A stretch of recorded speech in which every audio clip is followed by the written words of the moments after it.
Guaridas fiscales. ¿Cuántas son y dónde están? Hay varias listas a las que podemos acudir, con distintos nombres y distintas nociones de qué significa ser una guarida fiscal. Por ejemplo, en el año 2000 la OCDE publicó una lista llamada Guaridas Fiscales No Cooperativas, y desde entonces ha ido revisándola a medida que estos territorios se iban comprometiendo a reformar sus sistemas. Pues bien, desde la última revisión de su lista negra, solo queda un país.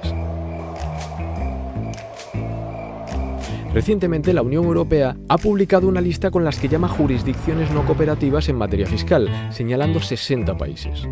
Pero la casualidad, ninguno de ellos es miembro de la Unión Europea. A finales de 2017, el Sindicato de Técnicos del Ministerio de Hacienda publicó otra lista en la que identifica hasta 130 guaridas fiscales.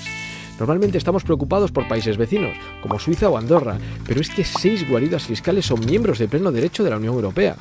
Además, hay una multitud de territorios en esta lista que pertenecen de alguna manera a países miembros, como Islas Caimán, Aruba, Islas Feroe, Islas Aland, Polinesia Francesa y bueno, un montón. Consejo: si quieres informarte sobre guaridas fiscales, intenta encontrar fuentes que no tengan intereses geopolíticos o diplomáticos.